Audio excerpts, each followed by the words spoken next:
Yeah, what's good, y'all? It's your man, the Bigga P, and here to share my thoughts on some of the fights that happened today, on the PBC card, and then the Cotto-Geale fight. First, though, just want to share quick thoughts on last week's fight, last week's PBC card, or really just really versus Amir Khan versus Khan-Algieri. Um, I was vacationing in Vegas, and I had my netbook on me. That camera itself is not doesn't have it's not an HD camera in there, so I did not take a video of it or to be able to share my thoughts on that fight. But that fight itself, I'll touch over briefly on this. I was surprised at Algeria because I mean, pretty much after the Manny loss, because you pretty much you saw what happens when you have an MMA coach train someone who is supposed to be a professional boxer. You saw what happened. I mean, to Chris's credit, I mean he made it as far as he was even able to pick up a world title, doing what he was doing before.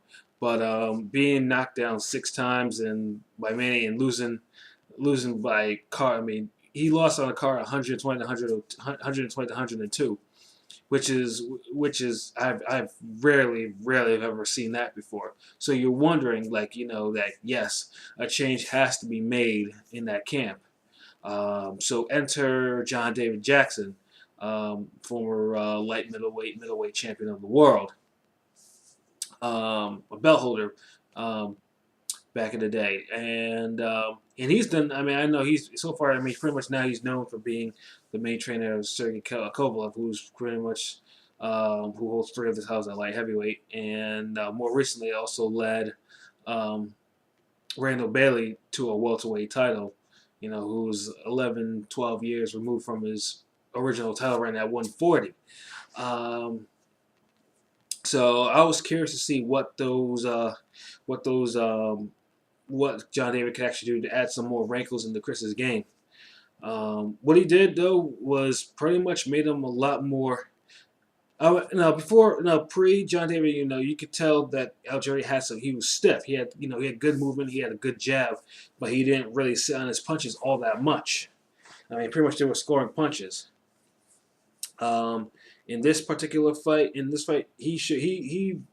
pretty much was letting his hands go. I mean, he really did. He really put more. I mean, in the first round, he rocked Khan to his core. I mean, I was about to see is like, we're gonna see Algieri do with his 8 KO, 7, 8 KOs actually knock out Khan. He actually locked him. I was like, oh shit. And prior to that, because like I said, I was in Vegas, I was at Mandalay Bay, and the sportsbook had him, I think, at plus 1100. So of course I put some money down on it, just because I couldn't resist those kind of odds. And I was thinking to myself, oh my god, I'm about to collect some money today. I'm about to, see Algeria win this fight, and I'm about to go to Mandalay Bay and collect $1,600, $1,650.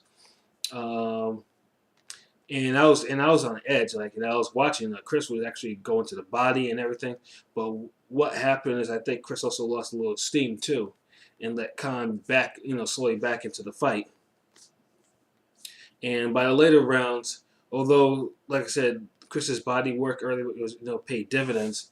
It was a little bit, Chris's body work paid dividends. It wasn't enough because he wasn't too active enough to actually really go out and try to put Khan away. And Khan pretty much outworked him in those last couple of rounds. So I did not see a robbery like most people say. Most people was like saying, "Oh, Chris got robbed." He didn't. I mean, I believe it was like a 7-5 type fight. Excuse me. And I believe that kind of won it, but it wasn't the type of fight that you could say, "Oh yeah, he beat Algeria. Now go face Floyd Mayweather." It wasn't that type of fight. It was reminiscent of the Julio Diaz fight, which he performed even horribly, and I thought he won that fight too, but by the skin of his teeth. Um, so overall, I mean, I was expecting Khan to actually put away Algeria in one-sided fashion, but surprisingly, that was not the case. And pretty much Khan now, although he wants, particularly probably isn't running to actually get this fight, and he shouldn't. Because, like, I mean, it's just, I didn't see anything in here that says, okay, he's going to beat Floyd. I mean, if anything, I'm probably putting money and betting that Floyd actually knocks him out. You know, and I haven't bet on Floyd knocking out anyone since the Ortiz fight, which I was right about. Just it was a little earlier than I expected. So as for Algieri, I mean, I was impressed by his movement, but I was impressed by his performance. Well, now what they need to do with him is just give him some soft touches. He needs to get himself back in the win column. I mean, he's been pretty much, I mean, Pacquiao and Khan. I mean, although he did good work in the Khan fight, you know, don't get me wrong, but I think now, I mean, if they actually wanted to keep him a name and you know in that division, keep him as an interesting name to float him around, you know, you gotta give him a couple of soft touches, for, you know, for his next couple of fights. So yeah, that's my thought on that. And the PBC card. One thing that I'm not understanding is why Al is the main event. Well, it wasn't technically. It was one of the swing fights that was aired first. But then I'm not really going to talk about that fight because it wasn't really interesting enough. What turned out to be interesting though was Robert Guerrero versus Aaron Martinez. Now Martinez, I'd actually seen fight before. I saw him last year, his last fight. It was on Friday Night Fights or Wednesday Night Fight or whatever, where he got beat up by Josecito Lopez. So I'm thinking to myself, this is a guy that even Robert Guerrero can stop. And Robert Guerrero hasn't stopped anyone since he was at 130. Since he was probably, it's been about 5 years since he stopped anybody. And hasn't really come close other than the Andre Berto fight to stopping anybody at welterweight.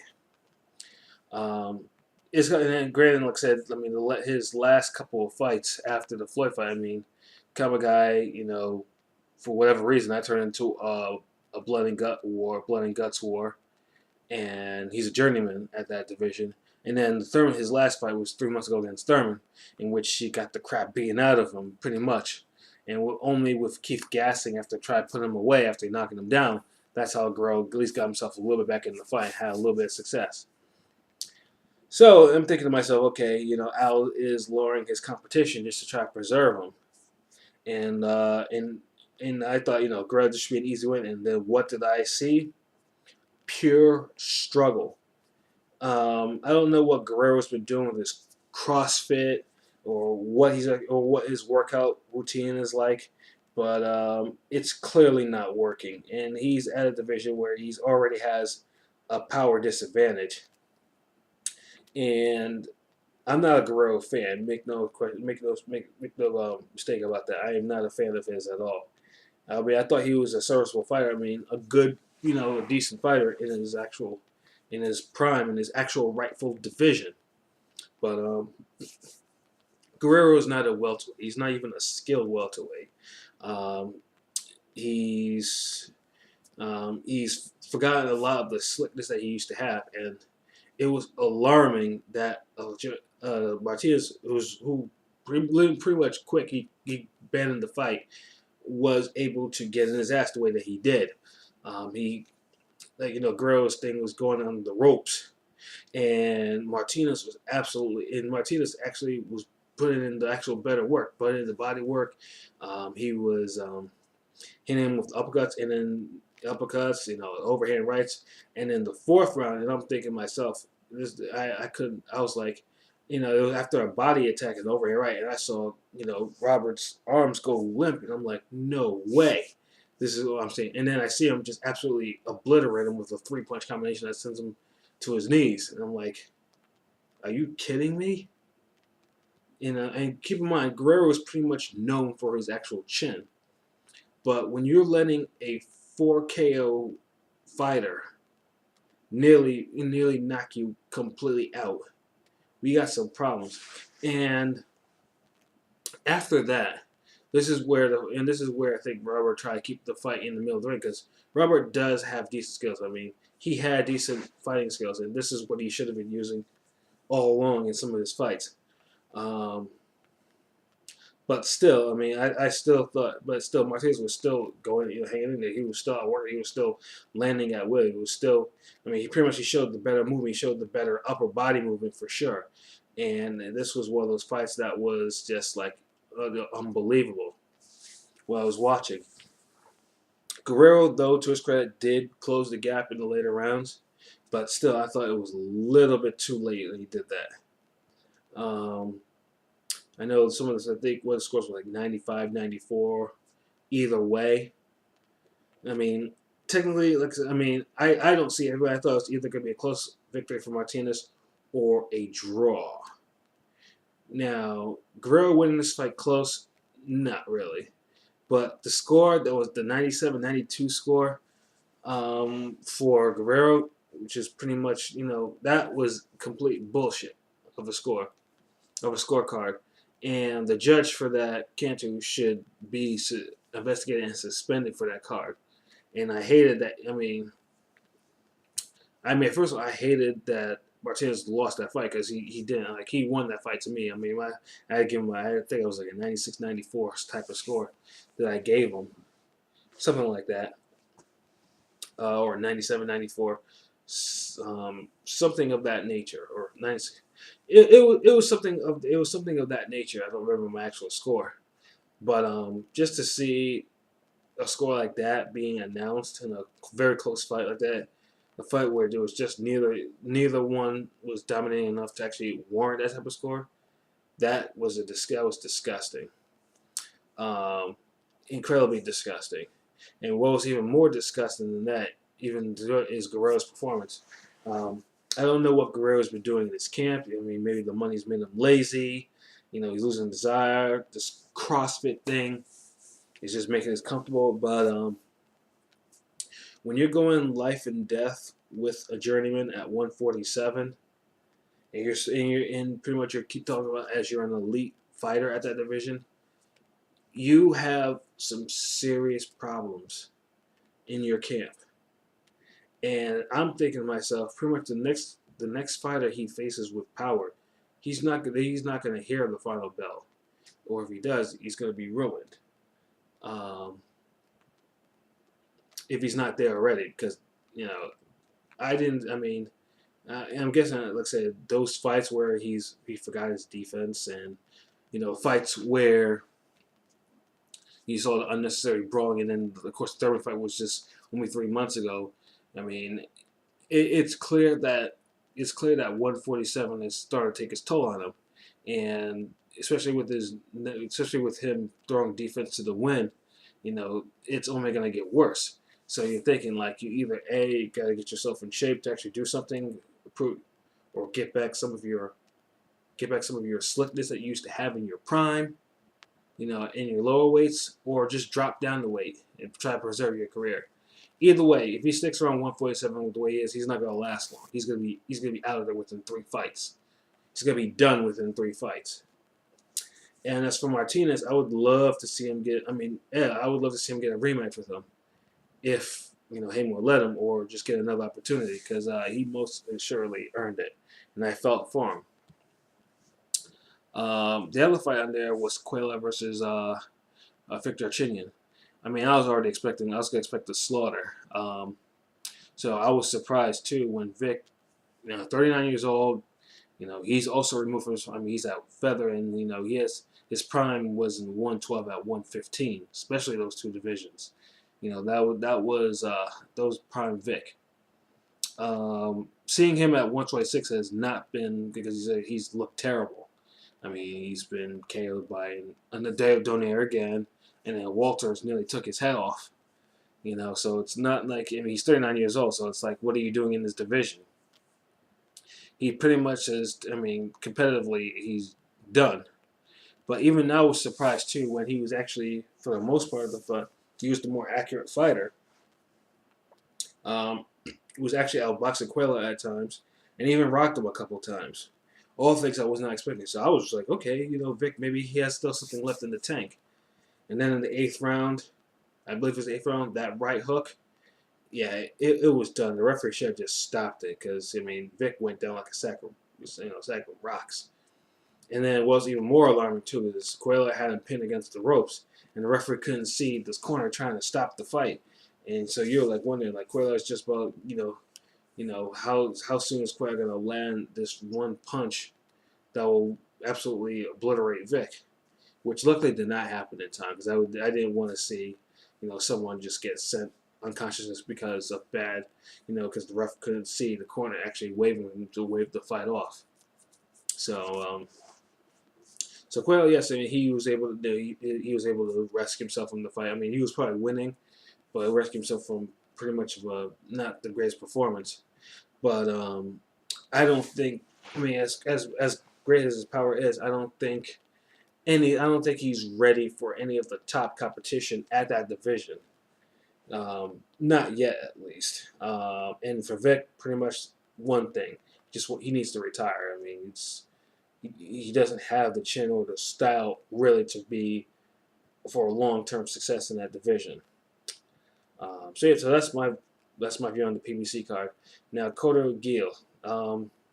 Earlier when I was on Twitter, I read that Geale had now made the one. Of course, he made the 157-pound weight limit, and then afterwards he ballooned up 25 pounds to 182, which is insane to me. So it'd either be, you're going to you either got to get two things. Either Geale is going to have a mean weight advantage, or he's going to be drained. And I think it was a little bit of both in this fight. Because Cotto drained when Cotto came in there, he made the weight even like as a junior middleweight. So seeing the fight, I mean Geale pretty much he looked off, and most likely he's probably finding the effects of dehydration, even though he gained 25 pounds. So pretty much it was just pretty much 3 rounds of Cotto just landing, movement side to side, boxing, using his jab. And then the 4th round, that left hook just rocketing Geale to the canvas, and that was pretty much the fight. I mean, Geale tried to get up and he tried to make a fight of it, but one right hand he was back down, he was just done. So yeah, it was a good, complete, quick performance by Cotto, and my hats off to him. Which now this win, more importantly, keeps the Cotto-Canelo fight intact. Set for later this year. And of course, how I also found amusing though was when asked about Triple G, he started stammering and humming and hawing, all that other type of stuff about that question. And I mean, I don't mind that, but eventually the winner of Cotto-Canelo, someone has to go after Triple G, because Triple G is literally the best middleweight. He is the best middleweight in the division today. And unfortunately, he just doesn't have the linear distinction of it like Cotto does. So yeah, I mean, hopefully we'll see. I'll be anticipating and looking forward for those fights. Hopefully to take place. So yeah, so that's pretty much my thoughts on the whole on those 4 fights. So right now it's getting late, and probably going to start winding down now. So until next time, peace.